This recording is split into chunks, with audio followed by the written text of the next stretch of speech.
Olá, eu me chamo Fara Serra e eu vou falar um pouquinho sobre a escrita autobiográfica e como eu vejo nessa escrita um caminho para o autoconhecimento e o autodesenvolvimento, e também como eu vejo que nessa escrita podem nascer histórias, as nossas histórias, né? Então, quase sempre a escrita nasce de uma urgência pessoal, de uma dor, de algo que está nos incomodando. Isso porque a escrita é uma válvula de escape. Através dela, nós podemos colocar para fora tudo o que quisermos e como quisermos, né? A folha branca aceita tudo. E ela de verdade nos ajuda porque nos coloca em contato com as nossas próprias emoções e nos mostra com uma grande clareza ou com mais clareza o que está acontecendo com a gente e no nosso entorno. Ou então a escrita surge quando a gente está numa crise existencial, em uma fase de transição, em que a gente não está entendendo o que está acontecendo, um momento de reinvenção, e a gente está no meio dessa confusão e a gente sente esse impulso de escrever, de tentar se entender, como se a escrita nos ajudasse, e eu acredito que ela nos ajuda, a nos lembrarmos dos fatos para colocarmos ordem na nossa própria casa interior, né? Para a gente entender o presente, entender o que está acontecendo com a gente, porque a gente reencontra as emoções perdidas, né? A gente percebe e entende como a gente se tornou quem a gente se tornou. E a gente vê quem que a gente deveria agradecer ou esquecer nesse processo de reinvenção e reedificação. Porque a gente vai vivendo sem se dar conta do quanto nós estamos fazendo, né? A gente vai na rotina, no dia a dia, e a gente tem nesse período, nessa época, aquela sensação de que nada mudou, que a gente está fazendo e as coisas não estão acontecendo. Mas quando a gente olha para as coisas através da escrita autobiográfica, quando a gente coloca tudo que a gente fez no papel, ou no computador, que seja, né? Mas quando a gente ordena essas coisas, a gente vê o quanto a gente fez, quantas histórias a gente viveu, né? Quanta ousadia, quanta coragem, quanto medo a gente superou, quantos erros a gente superou. E de alguma forma, essa escrita, ela nos ajuda a resgatar aquela magia de acreditar na gente mesmo, né? De seguir em frente. E tem ainda um outro momento da nossa vida que também pode nos impulsionar para essa escrita autobiográfica, que é quando a gente chega numa idade adulta, madura, e a gente sente um desejo de contar a nossa história, né? A nossa própria história de vida, para que de alguma forma a nossa existência aqui nessa terra fique registrado para quem está vindo depois da gente, para que de alguma forma a nossa passagem por aqui não vá para o além, né? Simplesmente sem ter um registro. E em todos esses casos, a gente brinca com as nossas memórias, né? De onde vem esse sentimento, essa recordação, o que isso significa hoje, no futuro, o que significou quando aconteceu, lá naquele momento em que aconteceu, né? E de repente a gente mergulha no nosso profundo, a gente mergulha no âmago do nosso próprio ser. E é por isso que eu acredito nesse espaço autobiográfico como um caminho de autoconhecimento e de autodesenvolvimento. E mais, para mim, esse é um lugar mágico, é até mesmo meio sagrado, assim, tem uma sacralidade nesse meu momento da minha escrita autobiográfica, porque é um espaço no tempo, é um lugar que pertence exclusivamente a mim mesmo, né? A escrita autobiográfica, ela pertence exclusivamente a nós mesmos, né? É liberdade pura, é livre de julgamento, de medo, de vergonha e tudo mais que nos inibe no dia a dia da gente encontrar quem a gente realmente é. E é um tempo que a gente não tem segredo com a gente mesmo, né? É um tempo de entrega, de presença. E na escrita a gente pode tudo, porque como eu falei agora de pouco, o papel aceita tudo. A gente pode falar tudo que a gente quiser ali. E quanto mais profundo e sincero a gente for, mais bacana e enriquecedor é esse processo e mais fascinante, né, e impactante é o resultado. Mas também é preciso a gente ter ciência de que nesse trabalho de resgate autobiográfico, de escrita autobiográfica, a gente lida com os dois lados da moeda. Isso é, a gente acaba misturando o belo e o feio, as dores e as alegrias. E isso significa que nesse processo de escrita autobiográfica, a gente revisita os momentos mais marcantes da nossa vida. E isso envolve também aqueles momentos difíceis e os momentos tristes. Então a gente revisita emoções e sensações que nos fizeram sofrer em algum momento. E é um trabalho intenso que pode mexer muito e significativamente com a gente hoje, né? Então, eu quero dizer isso porque tem uma carga emocional muito forte no trabalho autobiográfico. E por isso é tão importante ter uma disponibilidade emocional também. E isso é uma questão que temos que ter ciência, porque em algum momento a gente pode travar. A gente vai bloquear em um ponto e além de não conseguir seguir adiante com a escrita, isso vai nos fazer mal, isso vai nos machucar e não é esse o objetivo. Então é por isso que eu também queria deixar aqui claro esse alerta, né? De que a gente revisita tudo o que a gente passou, de bom e de ruim. E é por isso, de novo, que eu vejo na escrita autobiográfica um caminho de autodesenvolvimento, porque é um momento de trégua, é um momento em que a gente precisa estar em paz com a nossa história ou que a gente passa a fazer as pazes com a nossa história. E é um tempo de trégua, e quando esse tempo de trégua acontece, a gente prova uma sensação de bem-estar e alegria muito grande. E nos pegamos brincando, relevando, aceitando, superando o que a gente já viveu. E de alguma forma, a gente acaba por ser grato por tudo que nos aconteceu, pois esse escavo interior traz à luz eventos e circunstâncias que nos mostram o quanto nós mudamos no curso do tempo, o quanto nossa visão das coisas mudou, quanta estrada fizemos até chegar onde nós estamos, né? E o quanto a gente se separou ou se aproximou de pessoas, de lugares, de circunstâncias que nos faziam mal ou bem, né? E a descoberta embutida na escrita autobiográfica sedimenta aquela afirmação de que é preciso dar tempo e espaço para que as coisas possam emergir. Então, tudo que nos acontece tem uma razão de ser, mas obviamente quando ela acontece, a gente não entende essas razões, a gente não consegue compreender, porque a gente está no auge da emoção. E é difícil, mas quando a gente deixa isso sedimentar e depois a gente resgata isso com a escrita, a gente passa a ter um outro olhar, um outro entendimento e assimila essa parte da nossa história com um outro significado. E isso nos ajuda a evoluir, né? Nos ajuda a superar e a resolver as questões que ainda precisam ser resolvidas, né? E isso é muito, muito bacana. E se a gente faz esse trabalho com sinceridade, né, com seriedade, com presença, né, levando a sério, de alguma forma a gente passa a respeitar tudo isso que nos aconteceu, né? E ela ainda nos evidencia tudo que ainda está para ser feito. Elias Canetti é um romancista búlgaro que ganhou o Prêmio Nobel da Literatura em 81, no ano que eu nasci. Ele afirmava que quem indaga a si próprio acaba, querendo ou não, a indagar todo o resto. Porque quem se questiona aprende a ver a si mesmo.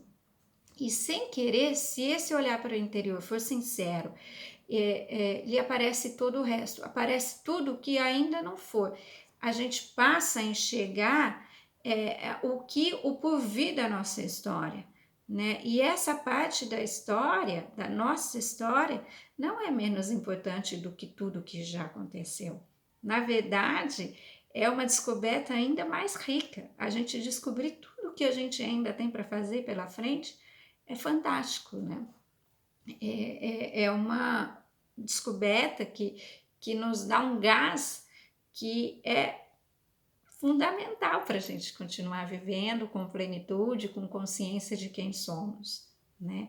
E a revisitação da própria vida é sempre um convite e quase uma necessidade de recomeçar a viver, de procurar, de realizar. E é para mim aí que a gente encontra aquele espaço mágico que eu mencionei antes, que eu mencionei no início, né? De que a gente se encontra e encontra o nosso ser, né? O quem a gente realmente é, o que a gente realmente gosta, o que a gente realmente quer fazer da nossa vida a partir de agora. E quando essa necessidade nos surpreende, né? Porque é uma coisa que vai acontecendo e em algum momento a gente se depara com aquilo e a gente fica surpreso com isso, a gente começa a apreciar a história daquilo que nós fizemos, do que amamos, sofremos, e essa história ela começa a ganhar forma. Torna-se então uma escritura autobiográfica e alimenta a emocionante paixão de querer deixar vestígios de nós mesmos para quem está vindo depois da gente, né? Porque quando a gente olha para tudo que a gente fez, a gente fala: caramba, quanta coisa de novo, né? Quanta coisa a gente fez. Eu preciso mostrar para alguém que eu fiz tudo isso. E daí que emerge a vontade de fazer da nossa história de vida uma história a ser contada, compartilhada, né? Quando a gente percebe a grandeza do nosso ato. E é assim que, segundo Duccio Demetrio, um professor italiano que estuda a escritura autobiográfica, e ele diz que é desse modo que a gente experimenta o pensamento autobiográfico. De acordo com ele, essa coisa de se contar em primeira pessoa pode ser uma brincadeira feliz, uma experiência em comum que cura e uma aventura de muitos significados, porque ela não só cura, como ela abre esse leque de oportunidades diante da gente e abre, inclusive, essa oportunidade da gente compartilhar o que nós aprendemos, o que nós vivenciamos. Enfim, é desse trabalho íntimo, né, que nasce da nossa emergência, da nossa necessidade de colocar ordem das coisas ou da nossa necessidade de deixar o registro da nossa passagem, que brota, né, que emerge a vontade de transformar a nossa vida em história. E aqui eu queria fazer uma citação de Aldo Giorgio Garbani, um filósofo também italiano. Eu moro na Itália e por isso que eu tenho essas referências bem italianas, porque é aqui que eu acabo estudando mais a escritura autobiográfica. Mas ele diz que tem uma frase que eu adoro, que ele diz assim: nós temos um nascimento que foi determinado pelo ato de procriação dos nossos pais, mas depois há um novo nascimento, que não é aquele recebido de fora, e que é precisamente o nascimento que nós damos a nós mesmos contando a nossa história. Eu acho essa frase linda. E é assim que eu queria entrar na segunda parte da nossa conversa, onde eu queria falar um pouquinho, muito brevemente, assim, muito por cima, sobre como transformar a nossa escrita autobiográfica em uma história, né? Como que a gente faz essa passagem, porque são dois momentos distintos, a nossa escrita autobiográfica e a nossa história autobiográfica, aquela que a gente compartilha com o mundo, né? A escrita, ela é o nosso lugar de fala, é uma das principais ferramentas que nós temos para colocar a nossa marca no mundo. É através dela que a gente eterniza a nossa própria existência, compartilhando os nossos ideais, as nossas sensações, os aprendizados, as nossas vivências, né? E eu acredito demais que é a gente compartilhando as nossas próprias histórias que nós podemos ajudar as pessoas que estão passando pelo que a gente já passou. Eu sou uma fã de histórias de pessoas comuns, assim. Eu já promovi 2 coletâneas, organizei 2 coletâneas, a coletânea Reedificação que está aqui atrás, que são histórias de mulheres brasileiras que se reinventaram pelo mundo. E agora eu estou organizando, junto com a Infinita, uma segunda coletânea, que é a coletânea Mães. Ser mãe acrescenta um quê ao senso comum, porque eu acho que são essas nossas vivências diárias, né? São essas nossas experiências, os nossos aprendizados, elas podem ajudar muito, muito, muito, por quem está passando por essas coisas que a gente já passou, por quem está vivenciando as nossas dores. E eu acho que quando a gente se identifica com essas histórias, quando a gente tem contato com essas histórias, a gente acessa uma informação, alguma coisa, algum olhar que pode ser justamente aquela pecinha que estava faltando na nossa quebra-cabeça. Olha só um pouquinho. E eu acredito de verdade nisso, nessa riqueza que é a gente contar as nossas próprias histórias, né?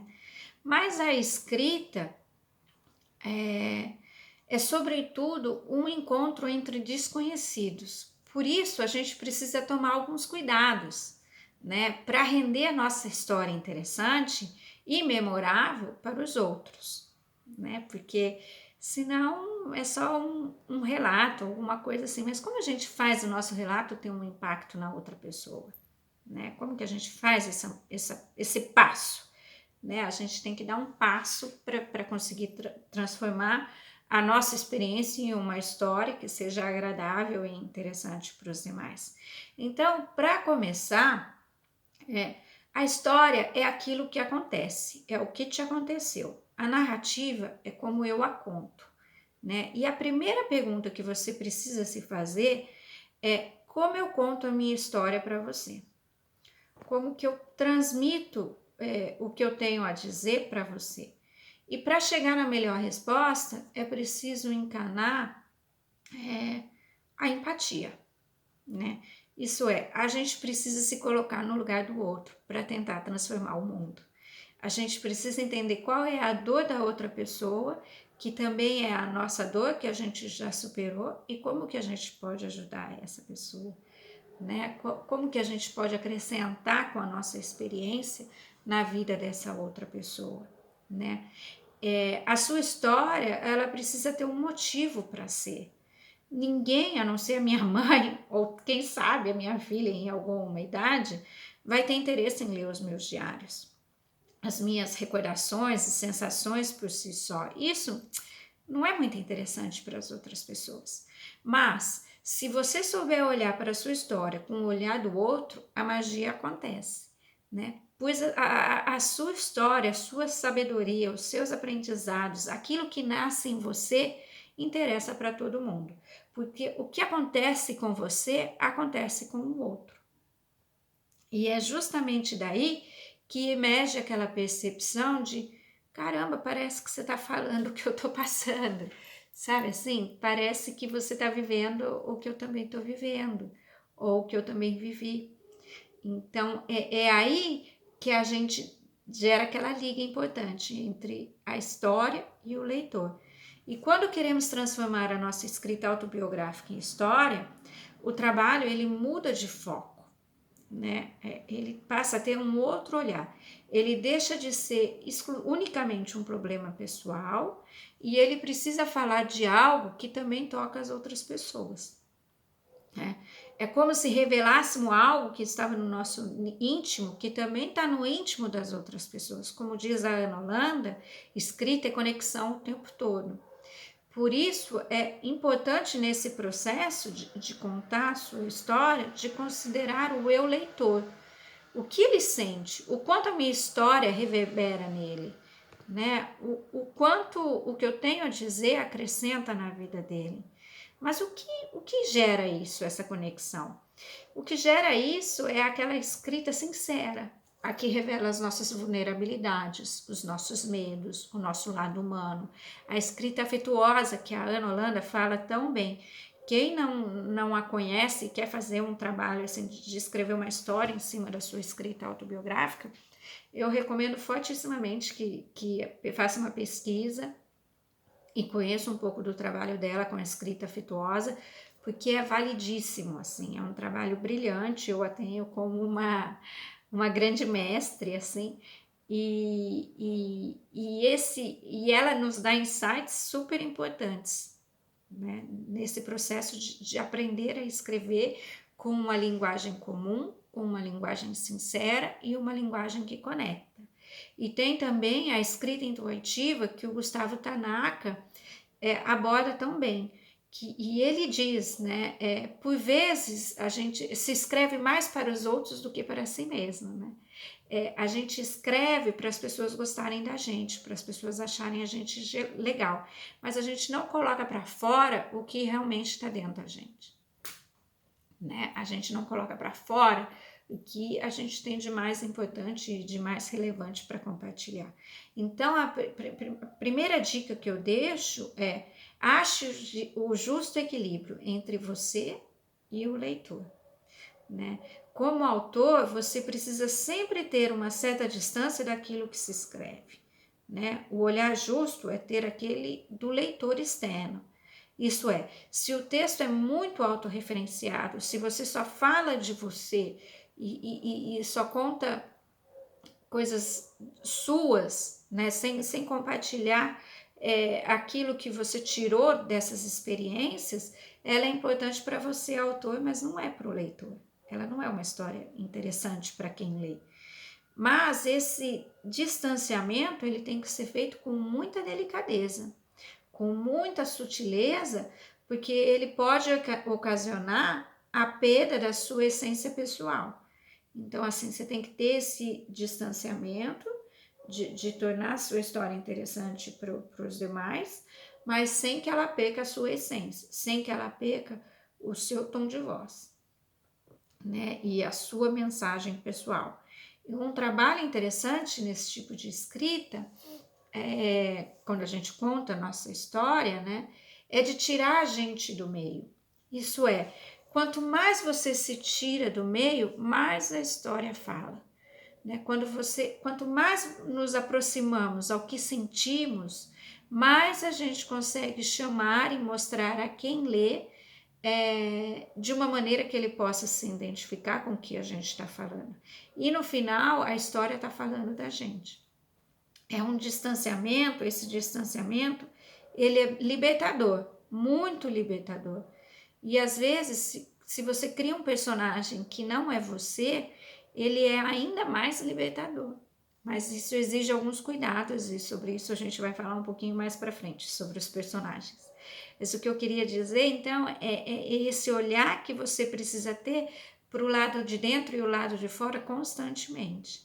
E eu já te dou outra dica, né? Porque essas dicas que eu passei agora, de se tirar da escrita, de ter uma certa distância do que você escreve, são dicas técnicas de escrita, né? De técnicas de escritas. E a gente precisa olhar o texto como uma coisa viva. Se a gente olhar ele apenas como técnica, a gente nos distancia cada vez mais do leitor. Para escrever, a gente precisa seguir também o nosso coração, a nossa intuição, e a gente precisa se aprofundar nesse universo. A gente tem que ter a técnica escrita para tornar a nossa história interessante e saber passar ela de uma forma clara e tudo mais.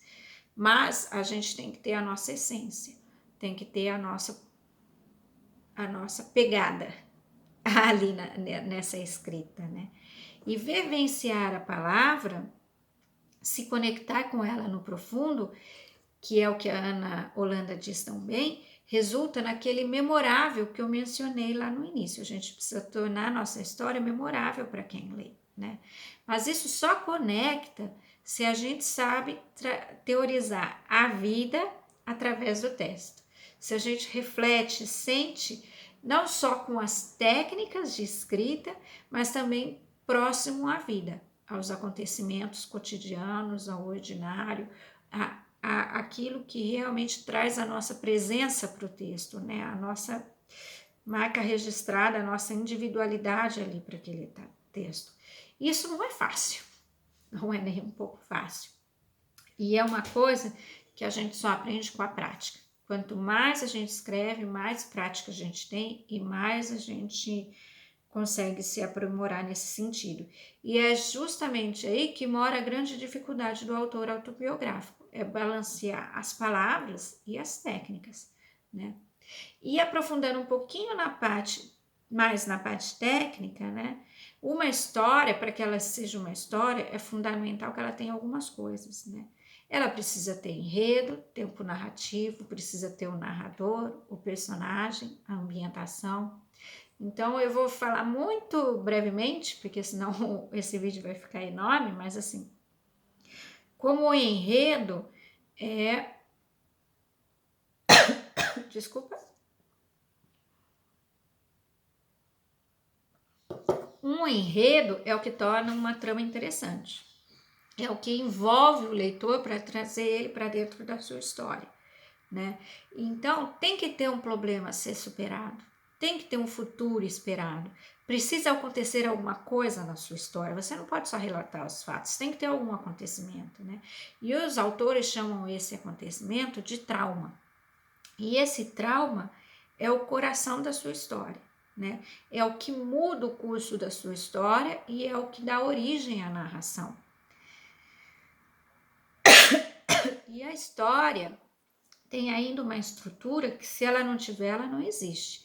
A primeira coisa é que ela precisa ter uma sucessão temporal de acontecimentos. Precisa ter um começo, um meio e um fim. E aqui entram ainda 4 fatores. A situação da história, que é onde tem um equilíbrio, onde tinha uma situação estática. Isso não significa que no começo da história está tudo bem, mas pode ser que tenha algo errado. E daí depois tem esse trauma, que é quando se rompe esse equilíbrio e se parte a narração. O trauma, aquele acontecimento, ele é central. É o trauma que causa, é a causa do evento sucessivo e o fator de desequilíbrio da sua história. É onde inicia de verdade a sua história e onde divide as coisas em 2 blocos diferentes, o antes e o depois. E daí, desse trauma é que nasce a ação. E a ação é onde se desenvolve a sua história, né? Geralmente, a grande parte da sua história é essa ação. E depois tem a solução, que é quando volta para o equilíbrio, que não necessariamente é o mesmo equilíbrio de sempre. E essa estrutura é uma estrutura básica da trama, da história, mas ela não precisa acontecer nessa ordem, né? Você não precisa começar a sua história do início, você pode começar a sua história do ponto mais marcante, daquele elemento que é o ponto forte da sua história, né? Mas ela deve ter todos esses 4 elementos. Então, recapitulando, a situação da história, o trauma, a ação e a solução. E, de novo, não tem uma regra de uma ordem que isso deva acontecer, né? Você decide por onde você vai começar e terminar a sua história. E depois, uma outra preocupação que você deve ter, quando você está pensando em transformar isso em algo maior, é o tempo narrativo e o narrador. O que é o que eu estou falando? Um pouquinho. É preciso escolher o tempo narrativo. Você vai contar a sua história. Desculpa, vamos voltar. Então, outra coisa importante que você precisa escolher é o tempo narrativo e o narrador. É preciso escolher o tempo narrativo da tua história. Você vai contar uma história que está acontecendo no passado, no presente ou que vai se passar no futuro. Esse tempo, ele é importante para você dar toda a contextualização para a sua história. E também é o que vai determinar o modo com o qual você vai contá-la, né? Na dúvida, para quem está começando, talvez, o mais indicado seja o presente. O presente vence sempre.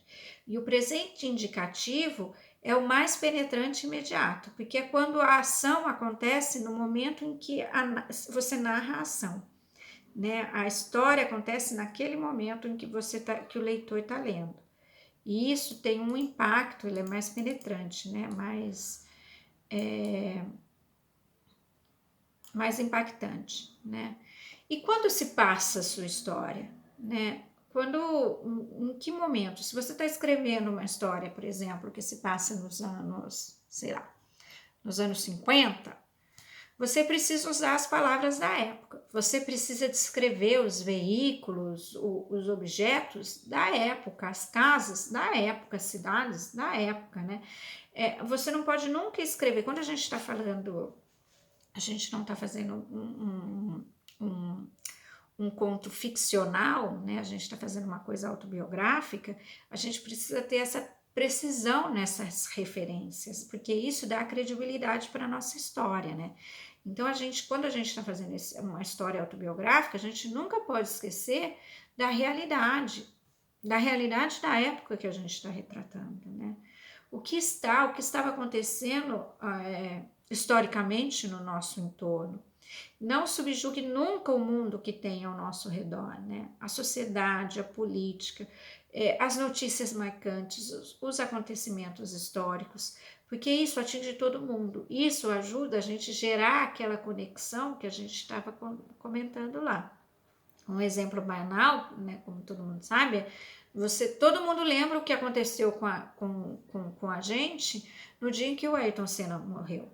Todo mundo lembra onde a gente estava quando recebeu a notícia das Torres Gêmeas.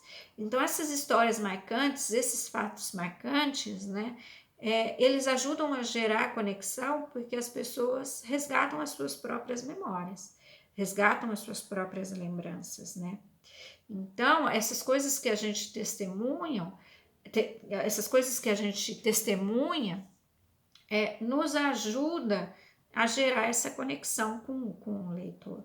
E você manter esses registros e resgatar esses registros condizentes com a época da sua história é muito bacana, né? Você fazer um trabalho de pesquisa paralelo à sua história enriquece a sua história, né? E depois, o narrador. De quem são os olhos? Quem está contando a história? Por que a conta? Né? De quem ela está contando a história? Para quem está começando, é mais fácil contar em primeira pessoa.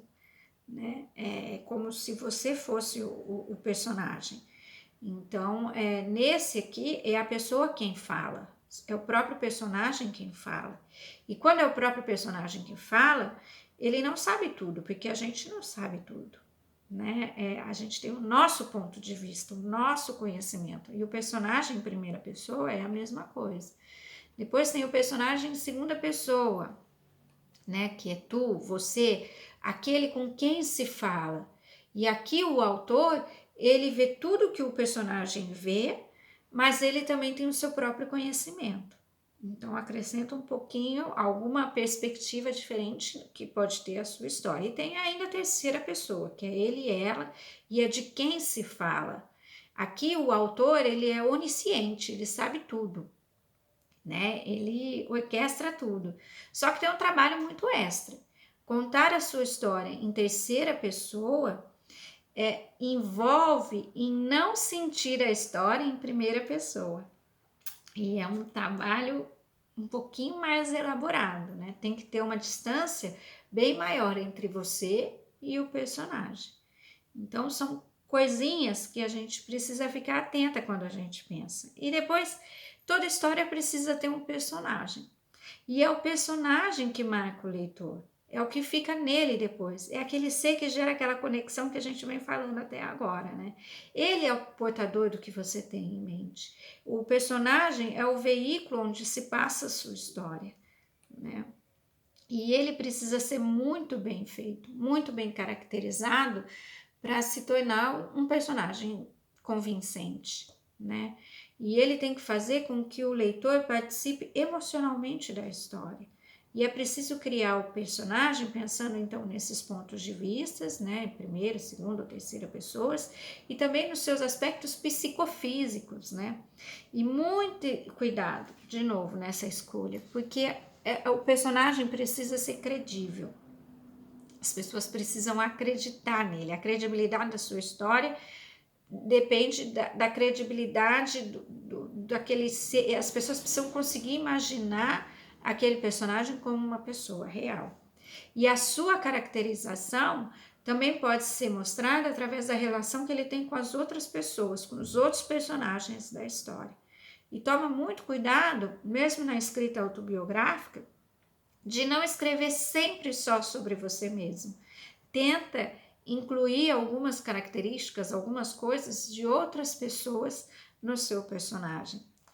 E um professor que eu tinha aqui num curso de escrita autobiográfica, uma professora, na verdade, muito boa, e ela sempre falava que ter um bom personagem autobiográfico significa um pouco ser o advogado do diabo, porque a gente tem que se colocar no papel da outra parte, mesmo quando a gente escreve sobre a gente. Então, a gente precisa entender o outro, ter esse olhar do outro e criar esse personagem mais elaborado, mais ambíguo, mais trabalhado, né? E esse é um trabalho muito bacana também da escrita autobiográfica, quando a gente quer escrever a nossa história. E um outro fator que tem que ter um ponto de atenção muito grande é a ambientação, né? Por quê? O espaço ele tem um peso muito relevante na narração, mesmo quando a gente fala de algo que a gente viveu.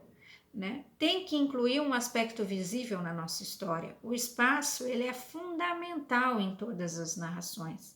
É o alicerce de qualquer história. Onde está acontecendo o que está acontecendo? Né? É numa casa, é numa cidade, é numa fazenda, é numa rua, onde que estão acontecendo essas coisas? Os lugares, eles são muito, muito importantes. Eles ambientam a sua história. E ele precisa ser detalhado. E, de novo, ele precisa ser preciso e verossímil. Né?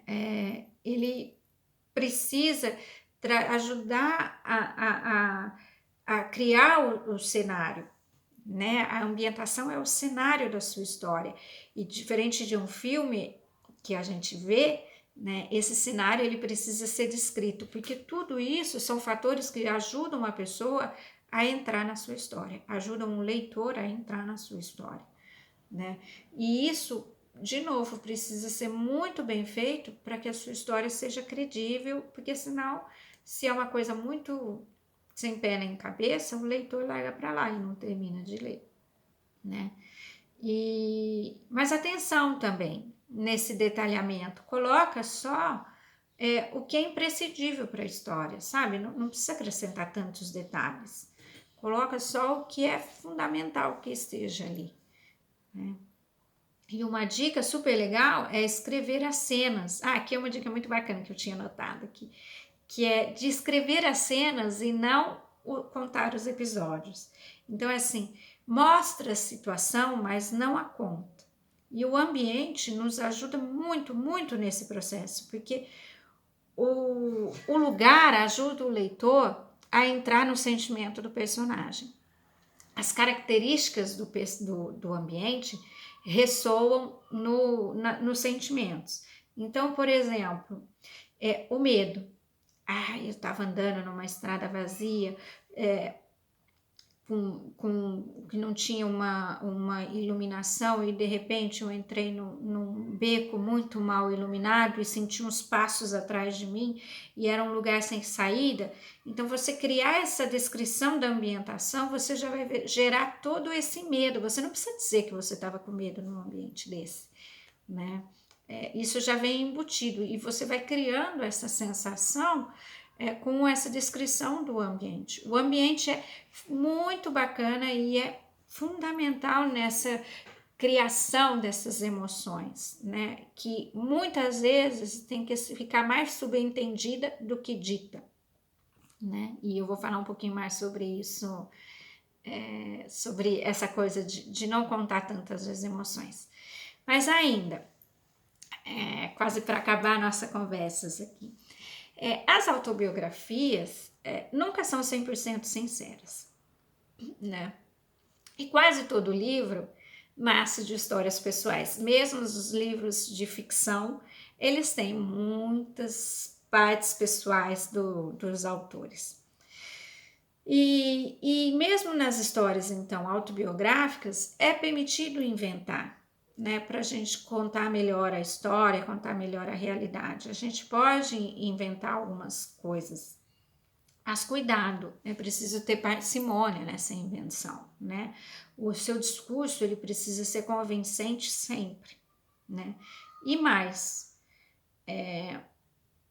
a verdade, ela é criada da nossa mente. E a nossa verdade não é a verdade dos outros. Todo mundo, as pessoas, às vezes a gente vivencia os mesmos fatos, mas você vivencia ele de um jeito e eu vivencio ele de outro jeito. Mesmo que a gente esteja dentro do mesmo lugar, na mesma hora, no mesmo momento, você vive aquilo de um jeito e eu vivo aquilo de um outro jeito. Então, muito cuidado, né? Na escrita autobiográfica, a gente é livre para falar, para julgar, contar, revelar, para fazer o que a gente quiser. A folha branca aceita tudo. Mas quando a gente está transformando a nossa escrita autobiográfica em uma história autobiográfica, a gente precisa ter um cuidado muito grande. Por quê? Porque a nossa história de vida esbarra na história de vida de outras pessoas, né? Ela impacta nas pessoas que circundam a gente. Então é preciso ter consentimento dos demais para contar a história, para contar os fatos marcantes, para confessar acontecimentos, para revelar segredos, né? Sobretudo segredos familiares ou segredos escabrosos, né? Nem sei muito bem falar essa palavra. Porque isso pode implicar em grandes confusões, em conflitos e até mesmo em processos jurídicos. Então, assim, naquele primeiro momento da sua escrita autobiográfica, quando você está escrevendo para você mesmo, você pode colocar tudo o que você quiser no papel.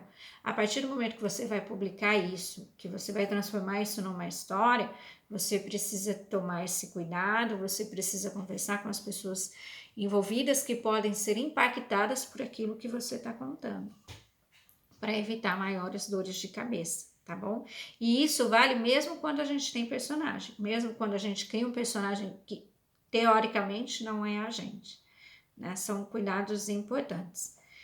E falado isso, voltar um pouquinho que eu tinha falado lá no início não, mas agora de pouco, que é das palavras, né? Economize e trabalhe muito bem as palavras.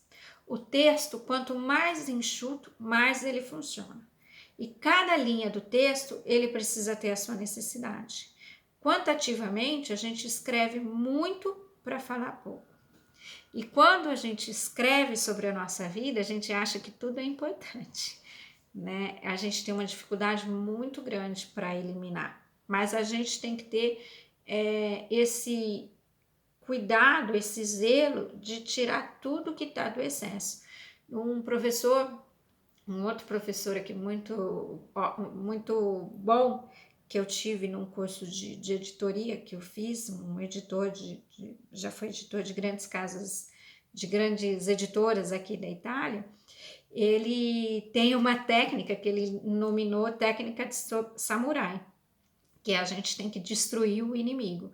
Não importa o sentimento com que a gente escreveu uma frase, se ela é demais, a gente precisa cortar. Isso não significa que você precisa deletar ela para sempre, você tira ela do seu texto e salva lá, anota num caderninho que você pode reaproveitar ela. Mas se ela está demais ali e se ela não está acrescentando na história, ela precisa ser eliminada. A gente precisa deixar o nosso texto límpido, claro, sem blá blá blá, sem muitas palavras para não falar nada. Cuidado com os adjetivos, né? Os adjetivos nem sempre ajudam muito. Cuidado com a pontuação, né? Muita reticência, muita exclamação empobrece o seu texto, né? Não use linguagens, pelo amor de Deus, não use linguagens pré-mastigadas, frases feitas, lugares comuns. Isso empobrece demais a sua escrita, né? Empobrece demais. Por exemplo, filho não vem com manual de instruções, tipo, é uma coisa que não acrescenta nada ao seu texto. Fale com as suas próprias palavras, né? Faz parte do trabalho do autor achar suas próprias palavras, achar sua fala, o seu tom de voz. Né? É um trabalho que precisa ser lapidado. Trabalhe com sinônimo, cuidado com as repetições. Torne o seu texto, a sua escrita rica, sabe? Pesquise palavras, pesquise significados, procure outra forma de dizer aquilo que você está querendo dizer, mas torne o seu texto rico nesse sentido, com palavras justas e palavras necessárias. Tira tudo que é de excesso, tá bom? E depois, show, don't tell. Isso é uma ótima dica para quem está escrevendo, né? Para quem quer contar a história, para quem quer tornar o seu texto agradável para quem lê, né? Coloque os fatos, não decora a história. A história tem a sua cor. Isso é, não conte as sensações, demonstre-as, né? Algumas coisas precisam ser ditas, porque não necessariamente o leitor vai entender, mas tantas outras são explícitas. Use os ambientes para ajudar a passar essas sensações, né? Descreva as circunstâncias para que o leitor entre na sua história e encarne o seu personagem e ele sinta o que o personagem está sentindo sem descrever. Porque a gente entende muito mais do que a gente imagina do que o que a gente lê. Isso é neurocientífico. Então, assim, mostre, não conte. Né? Faça o leitor sentir através das palavras, mas sem falar o que o personagem está sentindo, sem falar o que você está sentindo. Esse é um outro grande trabalho do autor. Não é fácil, né? É, de novo, um trabalho de prática, de pesquisa, de achar a maneira mais bacana para contar e demonstrar aquilo que o personagem está vivendo, né? E é isso. Eu acho que eu já falei bastante. A escrita autobiográfica e a história autobiográfica é isso tudo e muito mais, né? Precisaria de muito tempo para falar sobre tudo isso, mas são dois trabalhos paralelos e que eu acho riquíssimos, né? E eu acho muito bacana. Então, de novo, a escrita autobiográfica como nosso momento de autoconhecimento e autodesenvolvimento, e a história autobiográfica como um momento de ajuda ao próximo, de compartilhar o que a gente tem para compartilhar e de deixar nossa marca no mundo, de deixar o nosso registro no mundo e de achar o nosso lugar de fala, né? A gente entra em uma cena, em uma ação que não fomos nós que criamos e de repente adentramos no espetáculo, não é? E em algum momento a gente cria o personagem, ele ganha a vida e a gente faz com que o autor tome as decisões. Esse é o suprassumo de tudo que eu falei aqui, né? A vida não fomos nós que criamos, as circunstâncias que não fomos, nós que criamos, mas nós vamos superando e vamos passando e vivendo, mas a gente tem essa possibilidade de brincar com essas experiências, de brincar com esses fatos, né? E de dar o rumo que a gente quer para a nossa vida, né? E isso é muito, muito bacana. Então, é isso. Se visite, se entregue para a escrita com presença, com coragem. Presença é fundamental, estar principalmente na escrita autobiográfica, achar esse momento para você estar ali e é um momento de autocuidado, sabe? É um momento de que você cria o seu ambiente e ali esse espaço é meu, dá licença que aqui é todo meu, sabe assim? Aproveite isso. E vou ler uma frase, eu vou ler porque eu não decorei, mas é do Duccio Demetrio, de novo, aquele professor italiano que eu falei, que ele diz assim: encontrar-se consigo mesmo como autor do teatro existencial no qual participamos equivale a viver uma emoção completa. Então, é tudo isso que a gente tem com a escrita é essa potência toda, né? E não se preocupe, porque para todo mundo, até mesmo para os mais experientes, quando a gente começa a escrever uma história, é um caos. A minha grande lição, assim, tem sido em todos esses tempos de que eu venho estudando a escrita, já faz alguns anos que eu estou estudando a escrita, há uns 5, 6 anos, escrever é reescrever, né? Não tenha pressa nesse processo, não tenha necessidade de acabar logo, né? Faz parte do processo da escrita esse tempo de assimilação. E, enfim, era isso. Eu queria compartilhar e contar um pouquinho. Agradeço, gratidão, Adriana Mairink, por ter me cedido esse espaço, ter me cedido esse momento. Agradeço pelo convite e pelo carinho de sempre. A sua dedicação a tudo que você faz é uma grande inspiração para mim. Você é uma das minhas grandes inspiradoras. Agradeço a todos vocês que me acompanharam até aqui, pela paciência. Espero que eu tenha conseguido passar um pouquinho desse meu encantamento para vocês, desse meu encantamento pela escrita. E quem quiser pode acompanhar o meu trabalho. Eu deixo o meu Instagram, que é Fara Serra, sendo Fara, que é com F de faca no começo e H no final. Então, F de faca, A-R-A-H, Serra. E o meu e-mail, que é faraserra@faraserra. E quem quiser me mandar o feedback, seja pelo Instagram ou por e-mail, eu vou adorar saber o que vocês acharam dessa minha conversa, tá bom? Então, um forte abraço para todo mundo. Inspiram-se e escrevam. Escrevam, escrevam, escrevam, que escrever faz bem. Até!